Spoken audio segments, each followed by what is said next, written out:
Welcome to 23 Degrees Sideways. We're not doing so good on the lighting here. This is Bonneville Flats, is where I'm at, and you can see the lighting. The sun's up, man. This is pretty bad, pretty ugly. This is the California fires. The smoke from the California fires, 500 miles away. Yes, we have westerly winds, and that's a thing, but this is not normal.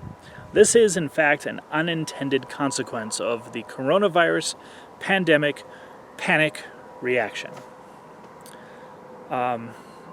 We all know that the threats of coronavirus have been overblown massively, that people didn't want to look at or understand infection rates, asymptomatic cases, symptomatic cases, the basic things that make you live or die, for example. People still don't want to actually look at it. Vitamin D levels, exercise, health.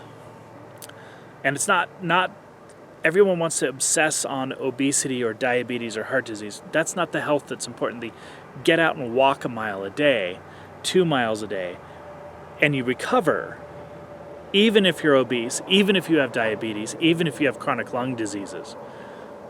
Big deal. Anyway, whatever. We went down a very bad road with our overreaction to the pandemic. The moment that the media decided that that was the thing that had to be the emergency. And so California shut their state down. There were a bunch of lockdowns everywhere, and you have unintended consequences from those lockdowns. There's all sorts. There's many.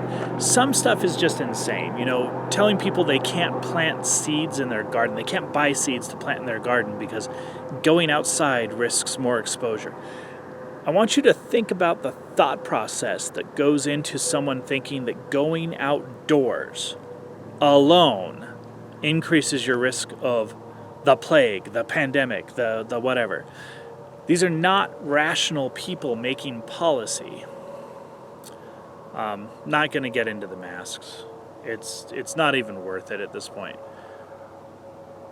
But we've had several levels of unintended consequences that have been very detrimental to our health. And I'm surprised that people put up with it. People are very adaptable. Sometimes they're too adaptable. We need a little more stubbornness in our nation at times, and a little less adaptability. I think that people should have been doing the quiet, peaceful rebellions against the overreach of authority in much greater numbers than they have been. Yes, there's that gym in New Jersey that's refusing to close. Yes, there's businesses here and there. But the arm of the state is pretty long and pretty strong right now, and they will tax you, they will fine you, they will take your business license away, they'll take your property away, they'll turn your utilities off. You're stuck. But that rebellion is necessary. And if you have more than one or two, if you hit a critical amount with that peaceful rebellion, it has a tidal effect. It has a huge effect.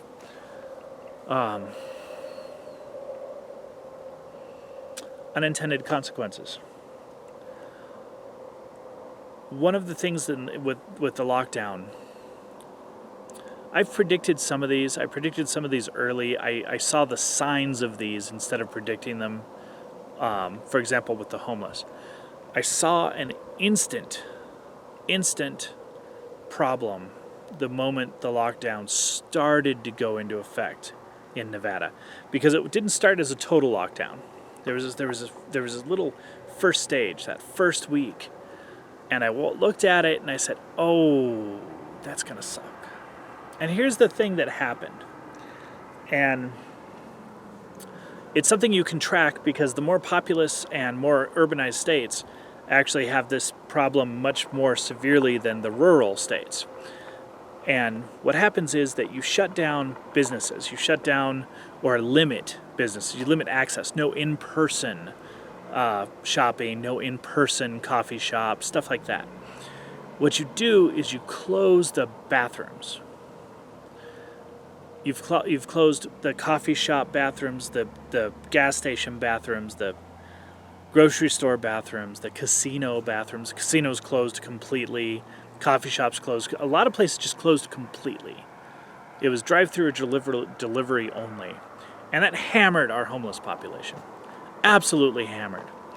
Of course, the libraries closed, which made it even worse because the last refuge of the not socially acceptable homeless is the public library as a bathroom, a place to like wash up, to use a bathroom, to pee, but also to brush your teeth, clean up your hands, wash your feet, whatever.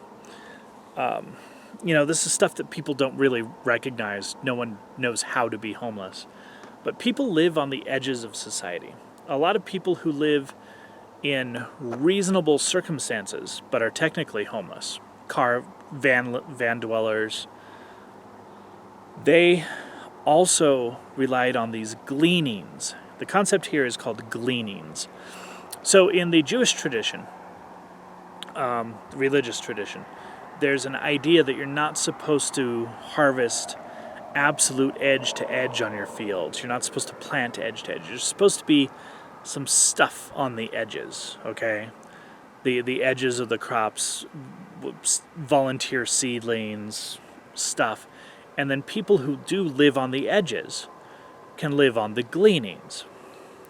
They can go get a couple quarts of grain picked off the seed heads and stuff.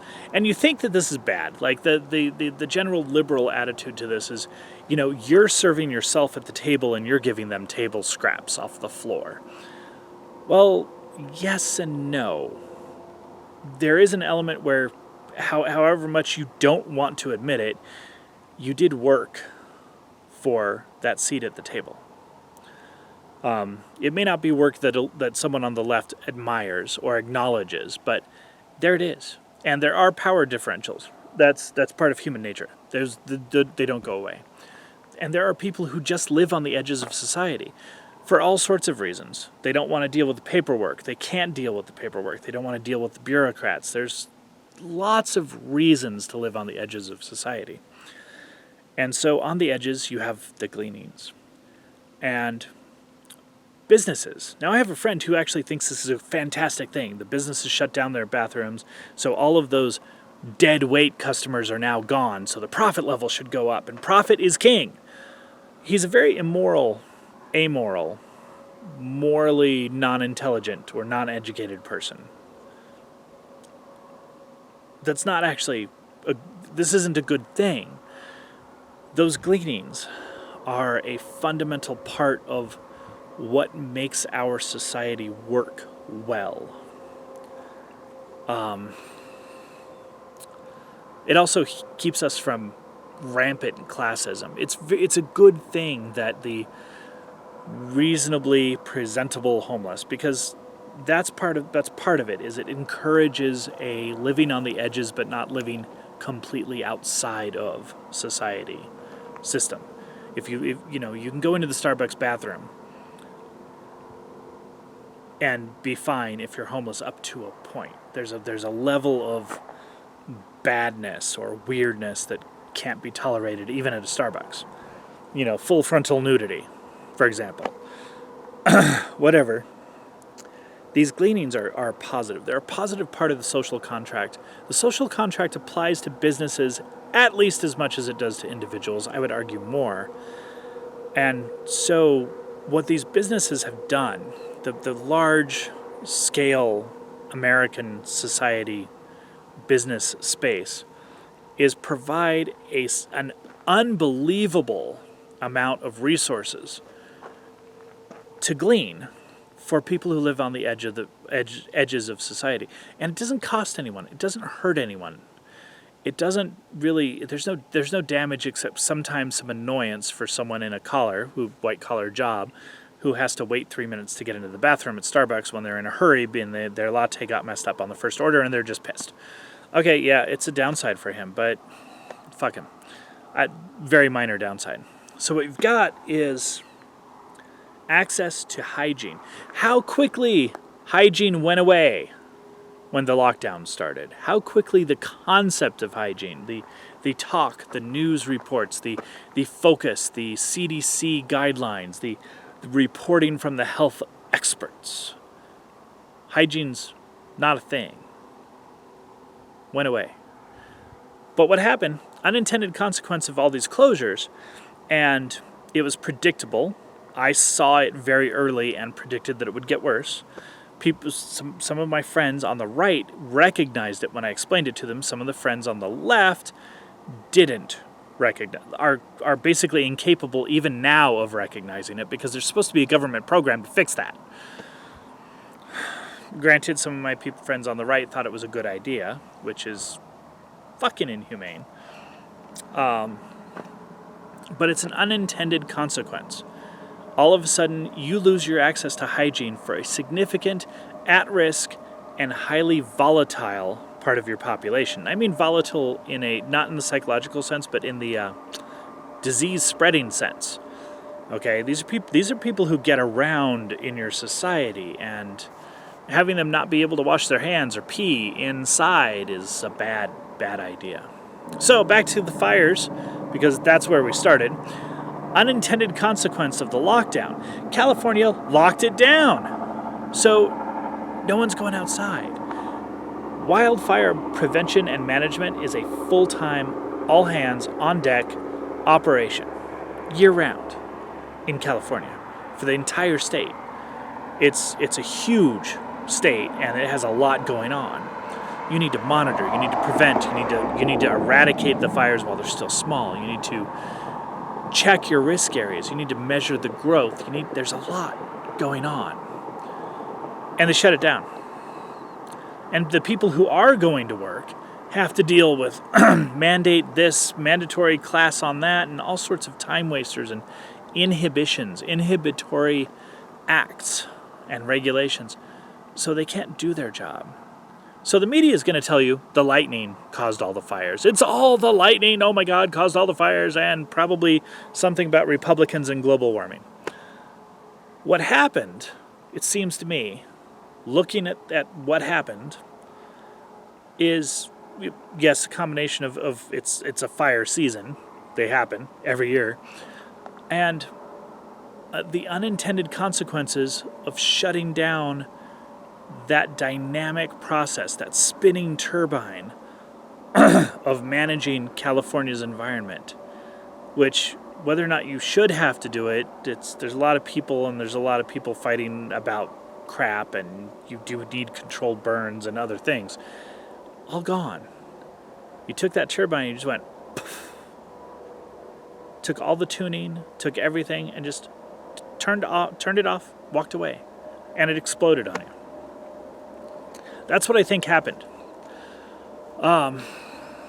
There's a lot of unintended consequences. But I think I'm breathing smoke from California fires in Utah because Newsom's an idiot. And the pandemic panic, it was just out of control. Still is. Stay sideways.